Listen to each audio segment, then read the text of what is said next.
What's going on, everyone? I'm Alex and this is my review of the COLORFLY G708.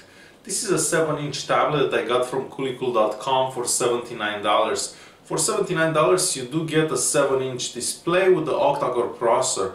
But let's begin.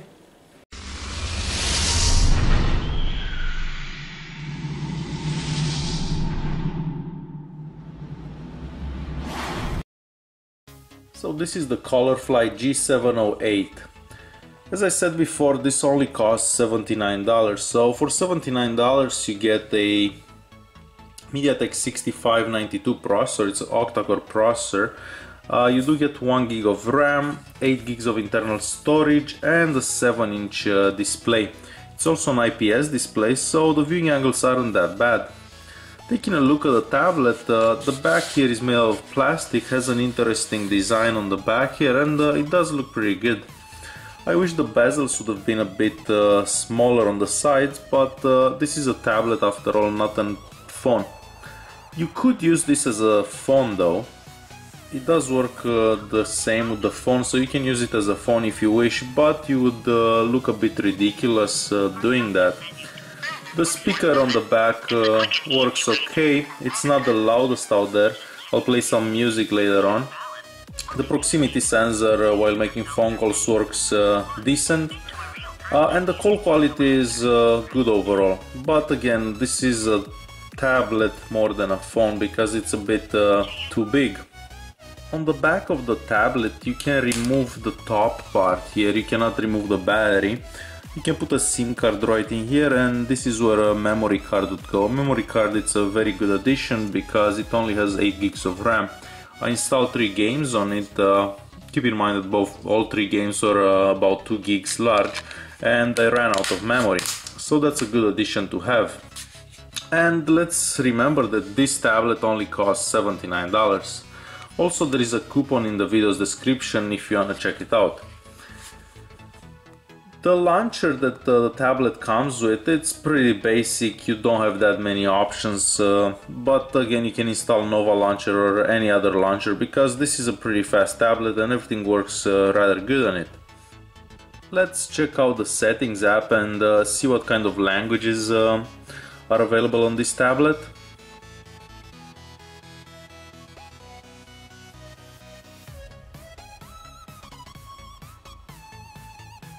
So there are quite a few.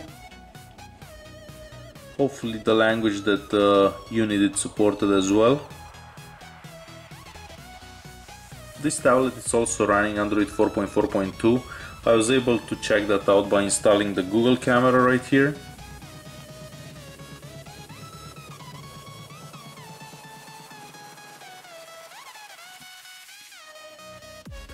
I'm not sure if this will ever get any updates or not, but this would lollipop, I guess it would work really nice.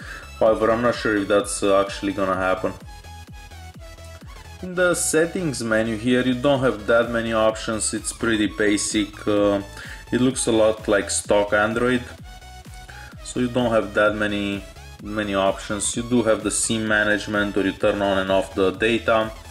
You can have screencast, so you can watch the tablet on a TV or something like that. That works really good, and you can check out the gaming video test that I made, and I did try the screencast in there. This tablet has a camera on the back and one on the front. The rear one, it's a 2 megapixel camera. The front one, it's something like 0.2 megapixel or something like that, so you can really take pictures. I mean, you can have like video calls and stuff like that on Skype or something like that, where the quality doesn't have to be that great. The camera is pretty stock for MediaTek. I was quite impressed with the 2 megapixel sensor. I was able to take a couple of pictures, and you can also check out the pictures in the video's description. I've added all these in there. So the camera quality is decent for a 2 megapixel sensor.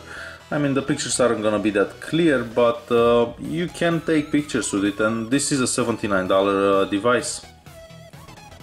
The Antutu score on this tablet is about 27,000, 28,000. I was able to get 28,000 in a different test. but at this time was 27,000. This is pretty normal for this type of processor and RAM. We can see some information about the tablet right here. That's the screen resolution, so it's not the best resolution ever, but it is decent, and this is a $79 tablet as well, so you can't ask for that much.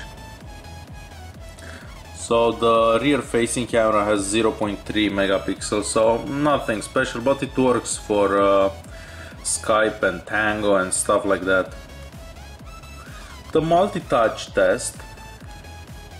So you can touch the tablet, the screen in 5 places in the same time, and that works fine, which is pretty decent for this type of device. The GPS test, even though I'm inside the house and not near any windows, we'll see if it actually connects. It does take a couple of seconds outside, so this works pretty good. However, keep in mind this is a 3G only device, and it does have only one 3G band, and that's like the 2100 band, so it doesn't exactly work everywhere. It has the 2G bands, but it will take quite a while to use Google Maps with the 2G band only. So even though the GPS works fine, you may need like an offline type of app so you can actually use the navigation on this device. Next, let's check out the sensor box. So it has pretty decent number of sensors. I mean, you can't ask for that much for this price. Next, I'll open Chrome. I'll just load a couple of random pages so you can see how it loads. I am on Wi-Fi at the moment. If I do try to go on 2G, because I don't have the 2100 band here in Canada, it's gonna load extremely slow. But as you can see, it loads pretty good. I'll try another website, so let's go to eBay for example.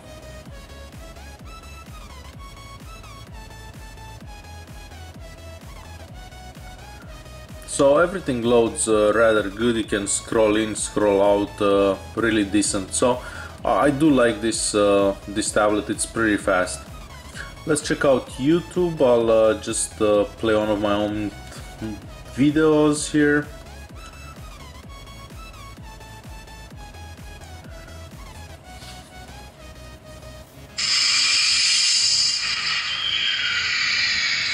So you do get a 720p quality on this device, so it's rather good. I'll turn up the screen's brightness so you can actually see how it looks at maximum. It can be used outside. It's pretty bright, so even in direct sunlight, you can still see it. What I don't like about this screen, the fact that it's like the screen seems to be down a bit, not right all the way up. I'm not sure if you can actually see it, but there is like a gap between the screen and the glass. I mean, I got used to it, but the gap is still there, and I guess must have to do with the cost of making this tablet. I really like typing on the tablet. It's very easy. So the keyboard is really big. I'm using Swift key on it, so it does work really well. I will quickly show you how the FM app works. So after you scan the channels, you connect any headphones, it does work fine. I did find a couple of software problems, so I'll show you here. So I'll go to the Play Store, and when I'm trying to update the Google Now app, so I'll just press the update here, I'll accept, and eventually it will tell me that it cannot do it. Also, the Google Plus doesn't show up, Google Photos doesn't show up, and I'm guessing it has to do with the update from Google Now, or the packages, the way they are signed. So I'm not sure how to fix this. I tried clearing the cache and the data from certain apps, but it didn't work out good. So there are a couple of software issues with this tablet. I mean, nothing major, but could be something that annoys you. So as you can see, the package file was not signed correctly, so I'm not sure how to fix this. Also, Google Plus doesn't show up in here, and I'm guessing it's from that particular reason. Overall, this $79 tablet, it's great for the money. You do get quite a lot for $79, $76 with the coupon that you'll find in the description, really. The battery lasts quite a bit. I wasn't using the tablet that much, but it did last 3 days in standby. I only had about an hour and 10 minutes of screen time, but it does last quite a bit. It has a 3000 milliamp battery. Overall, it's a really good tablet for the money. It's actually much better than my Samsung Galaxy Tab 4. I know you're gonna think that I'm joking, but no, I will do a comparison video in between them, and you'll see how much faster this tablet is compared to that Samsung Galaxy Tab 4. Thanks for watching, and don't forget to subscribe.